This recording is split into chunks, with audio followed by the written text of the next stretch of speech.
بسم اللہ الرحمن الرحیم نحمدہ ونصلی علی رسولہ الکریم وبعد۔ آواز تھوڑی وہ ہے، انفیکشن ہوا تھا۔ تو یہ جو آج کا سورہ ڈاکٹر صاحب جو بولے تھے واللیل اذا یغشی، سورۃ اللیل، اس سے پہلے کا جو سورہ تھا وہ سورہ شمس ہے، وہ نہیں ہوا اب تک۔ اس سے پہلے کے دو تو میں آپ کے سامنے رکھا، سورہ بلد اور سورہ فجر، اس کا ایک تعلق تھا۔ تو سورہ شمس کا تعلق سورہ لیل سے ہے۔ سورہ شمس میں ایک آیت آتی 8 قسموں کے بعد، 8 قسم۔ قرآن میں کسی جگہ کے اوپر اتنی زیادہ قسمیں نہیں کھائی گئی، تو مقسم والے قسموں کے بعد آتی قد افلح من زکاہا۔ کیا فرمایا؟ یقیناً کامیاب ہو گیا وہ شخص جس نے اپنی نفس کو پاک کیا، یعنی purification of our soul, distillation of our soul, rectification of our soul. سب سے مشکل کام ہے، سب سے مشکل کام ہے۔ اس میں کیا ہوتا کہ اس کو شہرت نہیں پسند، ایڈمیریشن نہیں پسند، عزت نہیں پسند، دولت نہیں پسند، صرف جو بھی کرنا ہے اللہ کے لیے کرنا۔ یہ بہت مشکل کام ہے۔ اب اللہ تعالیٰ ظاہر بات ہے کئی چیزوں کے لیے سمجھا رہی، 1-2 قسم کھاتے، 3 قسم کھاتے، یہاں پہ 8 قسم کھائے بس شمسی۔ تو اس کا جواب یہاں مل رہا۔ اس کے بعد کا سورہ ہے یہ۔ فرمایا اعوذ باللہ من الشیطان الرجیم بسم اللہ الرحمن الرحیم واللیل اذا یغشی، یہاں پہ بھی قسم کھائے، اور رات کی قسم جب وہ ڈھانپ لے، یعنی سب کو ڈھانپ لے، اس کی قسم۔ اب آپ دیکھیے کیسا انسان کا تزکیہ ہوگا، اس کا جواب آئے گا اس کے اندر۔ پھر یہ قسم ہے، اس کو اگر آپ بنا لیں اس کو 8، یہ پھر 9ویں قسم۔ والنہار اذا تجلی، اور جب دن کی قسم جب وہ روشن ہو جائے۔ 2 چیز آ گئے۔ اب یہ متضاد بیان کر رہے ہیں، کیونکہ اللہ پاک جب متضاد بیان کرتے ہیں اینٹونیمس، تو چیز ظاہر ہو جاتی، بہت آیا ہوتی ہے۔ جیسے آپ کو دن کو سمجھانا ہے تو رات کا ایگزامپل دن سمجھ میں آ جاتا۔ تو ویسے یہاں پہ پہلے رات کا ایگزامپل دیے، قسم کھائے، دن کا ایگزامپل۔ تیسری قسم ہے وما خلق الذکر والانثی، اور اس کی قسم جس نے نر مادہ بنایا۔ آپ دیکھیے یہاں پہ متضاد ہے اور دونوں کے اندر تفاوق ہے، خاص بات ہے۔ تو یہ 3 قسمہ کھائے بعد اللہ پاک فرمائے ان سعیکم لشتی، بے شک تمہاری کوششیں مختلف ہیں۔ ابو جہل بھی کوشش کرا، جان دینے کے لیے آ گیا بدر کو، وہ جس کی کوشش تھی۔ اور ایک انسان صبح اٹھتا، اپنی نفس کو بیچتا، اور جب دکان میں جاتا جھوٹ بولتا، غلط ہوتا، کوشش کر رہا ہونے بھی، لیکن اپنی جہنم لکھ کے گھر کو واپس آتا ہوں۔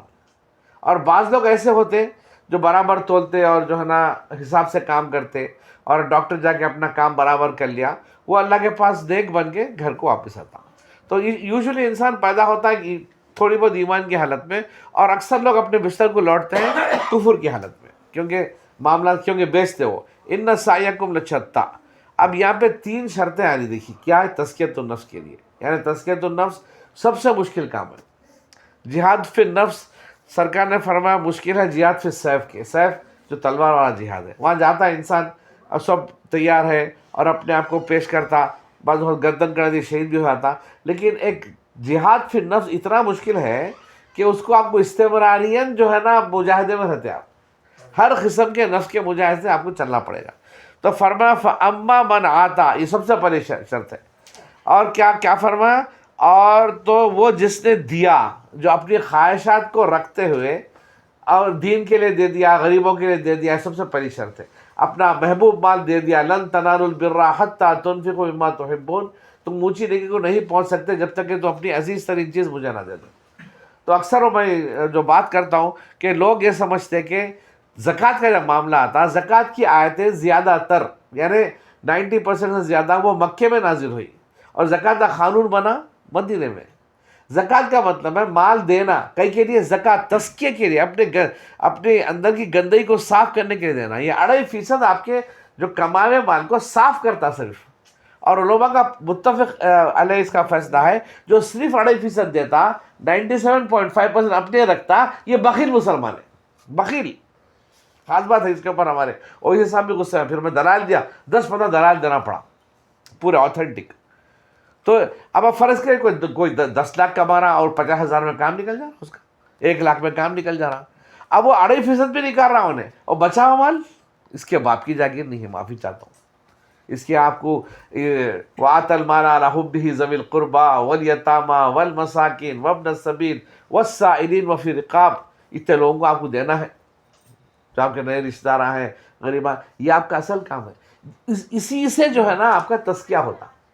یہ محبت جو ہے نا، جو پیسے بنتی مشکل ہے، تو فرمایا کہ فَأَمَّا مَنْ آتَى، پہلی شرط وَاتَّقَى، اور اس تقوی ہونا. اب تقوی کے بارے میں آج پڑھ کے آیا، آپ کے ساتھ فونا بند کر لیجئے. تو تقوی کے بارے میں جو ہے نا شاہ عبد القادر رحمۃ اللہ علیہ نے بڑا زبردست لکھا. میں خاص طور پہ اس پہ غور کیجئے.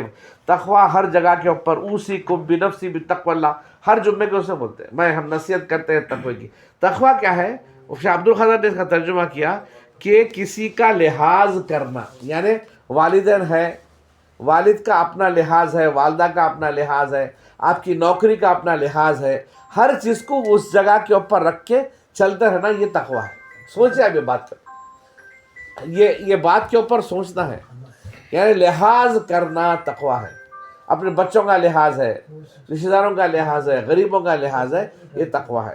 تو اس کے اندر کیا ہوتا کہ اخلاقی حس جو آ رہی وہ تقوی ہے.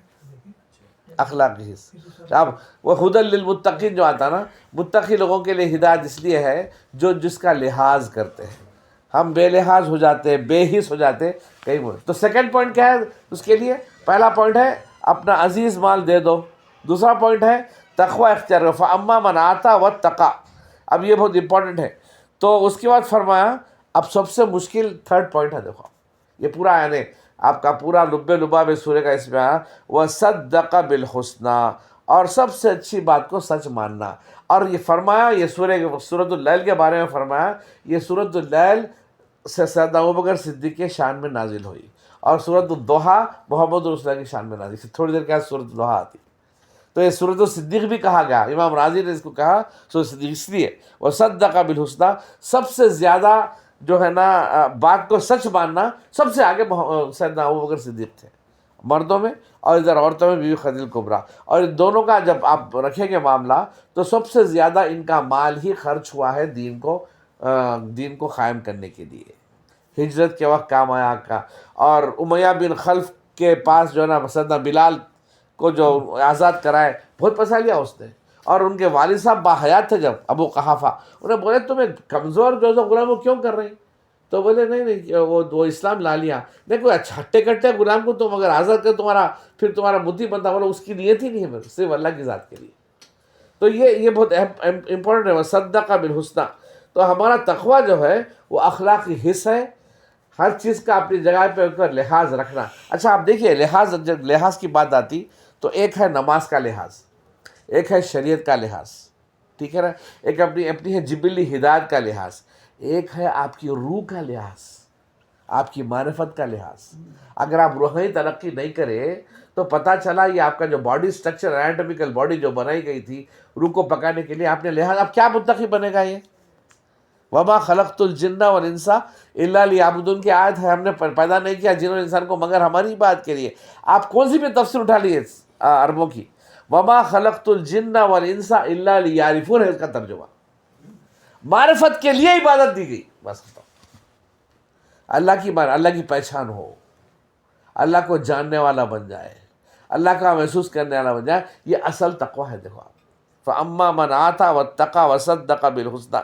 اب انسان اچھا فرض کریے ایک مشن ہے، ایک کس کو مشن دیے، اب مشن کو فلفل کرنا، آپ بولیے کیا ہے یہ؟ ایک تو صدقہ بالحسنى بھی کرنا ہے اور مشن کا لحاظ بھی رکھنا ہے. آپ دیکھیے محمد رسول اللہ کے پاس ایک مشن تھا کہ اس زمانے کے گندگیوں کو صاف کرنا ہے. مشکل ہوا، صحابہ کو لیا اور مکہ میں رہنے نہیں دیا. 12 سال نکل کے ہجرت کرے 45 لوگ صحابہ، پھر وہاں پہ 10 سال رہے. جزیرہ نما عرب کے اوپر سرکار کے وصال سے پہلے پورے کا پورا 100% دین نافذ ہو گیا. یہ مشن تھا. ہمارا کیا مشن ہے بھائی؟ اب میں اس لیے بولنا چاہ رہا ہوں، اب اس صدی کے لوگوں کو لے لیجیے. آپ سید ابو اعلیٰ مودودی کا مشن تھا دین قائم ہو جائے. مولانا الیاس کا مشن تھا. ابوالکلام آزاد تو باضابطہ تحریک چلائے تھے. محمود الحسن اپنے یہ انڈیا کے لوگوں کی بات کر رہا ہوں. عربوں کے پاس تو یہ آخری 400 سال کے اندر کوئی بڑی ہستی پیدا نہیں ہوئی. پہلے جو 1000 سال تھے عربوں کے پاس بڑے بڑے لوگ پیدا ہوئے. یہ 400 سال سے ہند و پاک کے اندر بہت بڑے ہستیاں ہیں. ان کا مشن کیا تھا؟ 4-5 لوگوں کا نام لیا میں آپ کے سامنے. دین کو قائم کرنا، جتنا بھی ہو سکتا کوشش کرنا.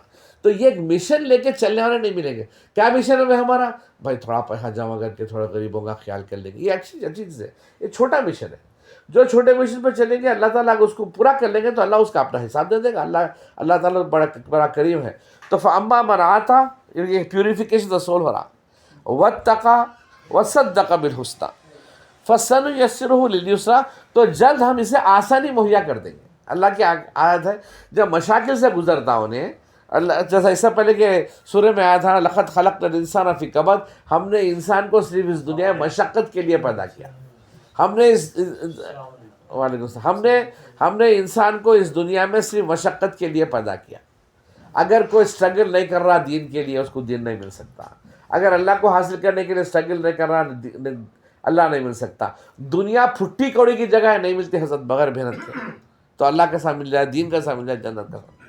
اور ایک جہاں فرمایا یا ایھا الانسان انک کادح الی ربک کدحا فملاقیہ، تھوڑی دیر پہلے آیا تھا یہ آیت کہ اے انسان تو جو ہے نا محنت کرتے کرتے، مشقت کرتے ہوئے، تکالیف اٹھاتے ہوئے ہمارے پاس آ رہا اور ہم تیرا حساب لینے والے ہیں. یہ انسانی قسمت ہے. دیکھو تو یہاں پہ بھی بات آئی. تو اس کے بعد یہ 3 پوائنٹ ہے جس سے آپ کا تزکیہ ہوگا. وہ اس کے برعکس 3 پوائنٹ ہے جو ہم جہنم تیار کریں. اس میں آگے وہ اما من بخل واستغنى، اور جس نے بخل کیا. اب جتنی باتیں آ رہی ہیں آپ کو پیسہ دو، اور ایک لوگ ہیں جو ہائی پرسنٹیج لوگ ہیں جو پیسہ روکتے ہیں، جو اپنے علم کو روکتے ہیں.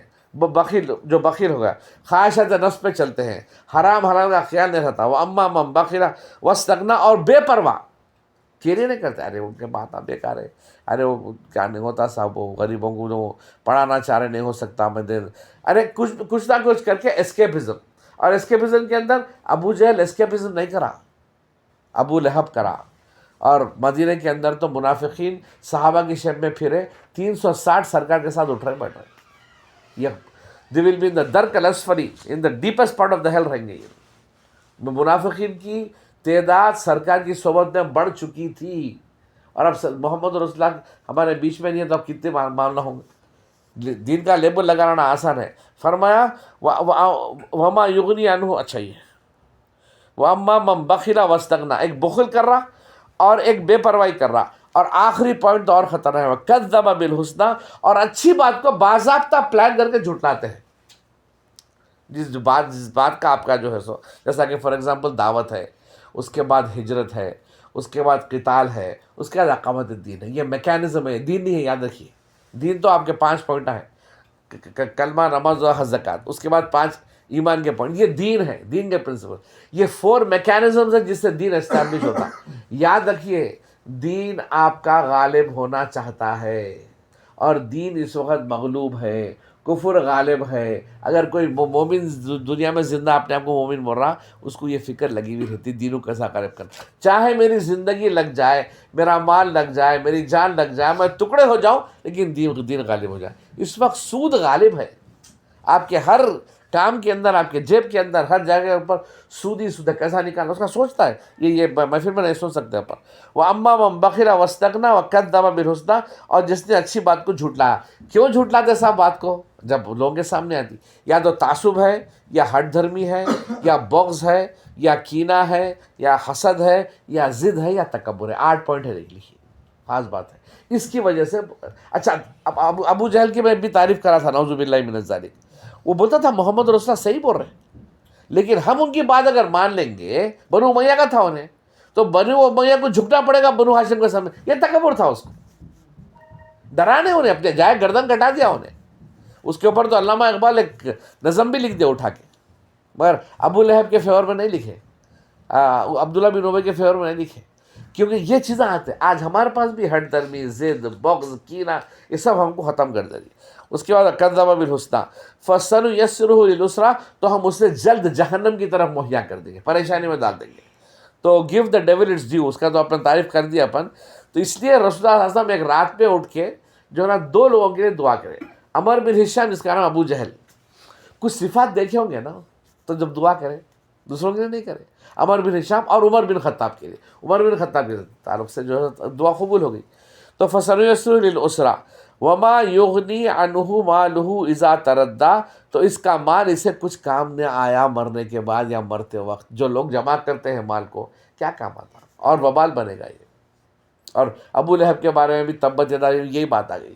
وہ جو جمع کرا تھا، اور جب انہیں وہاں کا وہ تھا کیا بولتے اپنے کعبے کا جو ہے نا فائنینشیل وہ تھا، کیا بولتے کیشیئر تھا، تو ایک صاحب لا کے جو ہے نا ایک سونے کی کیا بولتے ہیں اس کو، ہرن دیے تھے، بھیڑ چاہتا تھا، وہ اس کو چرا لیا تھا وہ، اور یہ سب چیزیں کر کے بہت پیسہ جمع کرا تھا، لیکن کیا کام آیا اس کو؟ تو وما یغنی عنہ مالہ اذا تردی، اس کے مال نے اس کے نہ کام آیا جو ہلاکت کے وقت۔ ان علینا للہدی، اس کے اوپر تو سیدنا بلال روتے تھے، کیا فرمایا؟ بے شک ہدایت کا فرمایا تو ہمارے ذمہ، اللہ بولے ہدایت ہمارے ہاتھ میں ہے، محمد تمہارے ہاتھ میں نہیں، صحابہ تمہارے ہاتھ میں نہیں، انک لا تہدی من احببت فان اللہ یہدی من یشاء، تو اللہ پاک کی ہدایت اپنے ہاتھ پہ، مگر آپ سب کو دھوکہ دے سکتے ہیں، اللہ کو دھوکہ نہ سکتے۔ جب یہ جو 3 پوائنٹ آ رہے ہیں اپنے تزکیۃ النفس کے لیے، انسان کو بنایا اپنے تزکیۃ النفس کے لیے، نفس ایک گندگی ہے جسم کے اندر، اس کو صاف کریں گے تو اللہ کا نور سے آپ منور ہوں گے۔ اس کے جگہ کا ہی نام ہے مدینہ المنورہ، انوارات زیادہ ہیں آپ، اس وجہ سے ہے کہ یہاں بیٹھ کے کرنا ہے۔ ان علینا للہدی، بے شک ہدایت فرماتا ہے ہمارے ذمے ہے وہ، وَإِنَّ لَنَا لَلْآخِرَةَ وَالْأُولَىٰ، اور بے شک آخرت اور دنیا کے ہم ہی اس کے مالک ہیں، دنیا میں ہو یا آخرت میں ہو فیصلہ کرنے والے مالک ہم ہی ہیں اس کے۔ اللہ پاک اپنا پاور بتایا تھا بیچ بیچ میں، دیکھو کہیں ادھر ادھر دماغ جائیں گا، کہیں وہ فلانا منسٹر کے ہاتھ میں ہوں گا، فلانا کے ہاتھ میں ہوں گا، نہیں، مرشد کے ہاتھ میں ہوں گا، نہیں، مرشد آپ کو راستہ بتا سکتے، آپ کو ہدایت دے سکتے مرشد۔ یہ مشائخین جو حضرات ہیں اچھے لوگ ہوتے، لیکن وہ آپ کو ہدایت دے، اگر آپ ان کی ہدایت دیں ختم ہو گئی بات۔ تو فَأَنذَرْتُكُمْ نَارًا تَلَظَّىٰ، تو تمہیں ڈرنا چاہیے جو میں آگ بنایا ہوں بھڑکتی، اس کے تم کو ڈرنا چاہیے۔ ایسے لوگ جو 3 پوائنٹوں پہ نہیں چل کے 3 پوائنٹوں کو پکڑے ہوئے ہیں، ایسے لوگوں کو ڈرنا چاہیے کہ اللہ پاک نے اس قسم کی آگ بنائی ہوئی ہے۔ لا یصلھا الا الاشقى، اب دیکھیے آپ، یہ بہت عجیب بات ہے، نہ جائے گا اس میں مگر وہ بدبخت ہے، یعنی ایکسٹریم گندگی والا، یہ سب جانتے بوجھتے قدم نہیں اٹھاتا، اور نہ پیسے کے لیے قدم اٹھاتا، نہ اپنے تزکیۃ النفس کے لیے قدم اٹھاتا، نہ دین کو قائم کرنے کے لیے قدم اٹھاتا، بس اپنے حساب سے چلتا۔ آج کا مسلمان کے بارے میں آپ کے سب پر بھی ذکر کیا تھا، ہم چل رہے ہیں اسلام کے اوپر، لیکن ہمارا اسلام کمپرومائز ہے، لکھ لیجئے بات کو، ورنہ آپ حشر میں پکڑ لو میرے کو، ہم چل رہے ہیں اسلام پہ، کمپرومائز اسلام ہے ہمارا۔ اسلام کیسا ہے؟ ریکنسائلڈ ود یہود نصارہ ہے، دیکھ لو، یہ چیلنج ہے میری طرف سے، سب کے طرف سے، کمپرومائز ہے۔ افتؤمنون ببعض الکتاب وتکفرون ببعض، تم بعض اللہ کے احکامات پہ چلتے ہو اور بعض کو چھوڑے ہوئے ہو۔ کیا فرمایا؟ ایسے لوگوں کو خزیون فی الحیات الدنیا، ایسے لوگوں کو ہم اس دنیا میں، مسلمانوں کو ذلیل و خوار کریں گے، ذلیل و خوار کریں گے۔ تو میرے محترم دوستوں بزرگوں، یہ معاملہ صحیح ہے، اور فرمایا الذی کذب وتولی فانذرتکم نارا تلظی لا یصلیھا الا الاشقى، یہ شقی، اچھا شقی نے لکھا پہ اشقا لکھا، یعنی افعل التفضیل کا استعمال ہو رہا، سپرلیٹو ڈگری کا گندگی والا آدمی، بدبخت۔ اس کے بعد الذی کذب وتولی، جس نے جھٹلایا اور منہ پھیر لیا، وہی ہے معاملہ کہ کمپرومائز اسلام پسند آیا اس پہ چلے، اور جب معاملہ ادخلوا فی السلم کافہ اس پہ نہیں چلے۔ وَسَيُجَنَّبُهَا الْأَتْقَى، اب یہ دیکھ اتقا، تقویٰ نہیں آیا، اتقا کا مطلب پھر وہ ہائیسٹ لیول آف تقویٰ، یہ اس کے اندر تفسیر میں لکھا ہے، یہ خاص طور پہ سیدنا ابوبکر صدیق اور بی خدیجہ کبریٰ کے آپ لکھا ہے، ہر چیز دے دیے وہ لوگ دین کے لیے، ہر چیز، ایسا کچھ رکھے بول کے نہیں، میرا مجھ میں کچھ بھی نہیں، جو کچھ ہو تیرا، ارے تیرا تجھ کو سونپنے میں کیا جاتا ہے میرا۔ یہ دے وَسَيُجَنَّبُهَا الْأَتْقَى الَّذِي، اور بہت جلد وہ دور کر دے گا اور بڑا پرہیزگار بنا دے گا اسے، الَّذِي يُؤْتِي مَالَهُ يَتَزَكَّىٰ، اور جو اپنا مال دیتا ہے ہم اسے صفائی کر دیتے ہیں، ہم اس کی دل کی تزکیۃ النفس کر دیتے ہیں، purification of the civil, distillation of the civil, rectification of the civil, purification of the civil, اور بیوٹیفیکیشن آف دا سول، تاکہ سول میچور ہو جائے، دین کا کام کر سکے، نفس کو پاک کر دیا۔ وَمَا لِأَحَدٍ عِندَهُ بِالنِّعْمَةٍ تُجْزَىٰ، اور کسی کا اس پر کچھ ایسا نہیں، اتنا سب کرنے کے بعد یہ لوگ بولتے ہیں کسی کا ہم احسان ادا کریں، صرف اللہ کے لیے کہیں، جیسا کہ ایک جگہ پہ لکھا ہوا ہے قرآن کے اندر، وہ کھانے کے بارے میں، انما نطعمکم لوجہ اللہ لا نرید منکم جزاء ولا شکورا، ہم نے کھانا کھلایا، آپ کا شکریہ بھی نہیں چاہیے، ہم صرف اللہ کے لیے کریں، جتنے بھی کام کر کے صرف اور صرف اللہ کے، جیسا سرکار دو عالم صلی اللہ علیہ وسلم جب اندر داخل ہوئے تھے مکے کے اندر، والہانہ فتح مکہ ہے، اور سر مبارک ان کا کوہن کو مار رہا تھا، شرما کے اب سر جھکائے ہوئے تھے، اور سب سے بڑی فتح مانی جاتی فتح مکہ، تو یہ کی بات کر رہے تھے، اللہ جتنا بھی جو کیا ہے تو نے کیا، اپنے اوپر لاتے گڑبڑ میں آئے انسان. بڑے بڑے انبیاء علیہ الصلوۃ والسلام اپنے اوپر کبھی نہیں لیے، تو سب اللہ تعالیٰ. لا الہ الا اللہ کا مطلب ہی وہ ہے وَمَا لِأَحَدٍ عِندَهُ مِن نِعْمَةٍ تُجْزَىٰ إِلَّا ابْتِغَاءَ وَجْهِ رَبِّهِ الْأَعْلَىٰ کا مطلب صرف اپنے رب کی رضا کے لیے کرتے ہیں. وَلَسَوْفَ يَرْضَىٰ تو اللہ ان سے راضی ہو جاتا اور وہ اللہ کو بھی راضی کر دیتے. رضی اللہ عنہم ورضوا عنہ ذَلِكَ لِمَنْ خَشِیَ رَبَّهُ. یہ صحابہ کا ڈیفینیشن ہے. یہ بھی راضی تھے اور اللہ بھی ان کو راضی کر دیا. کیوں ہوا کہ ہر چیز اللہ کو دے دیے. ہم 15ویں صدی میں چل رہے میرے محترم دوستوں بزرگوں. قربانی ہماری بہت چھوٹی ہے، اس کو قربانی کو بڑھانا ہے، ورنہ تو پوری دنیا سے سود میں لطف اور گندگی میں لطف، یعنی ہر قسم کی گندگی اس وقت آ گئی. اس کا احساس پیدا کرنے کے لیے یہ تھوڑا قرآن کا یہاں پہ جو ہے نا تفسیر وغیرہ ہوتی. اللہ صاحب پاک ہم سب کو توفیق نصیب فرمائے. وآخر الدعوانا الحمدللہ رب العالمین. السلام علیکم ورحمۃ اللہ وبرکاتہ. سب سے پہلے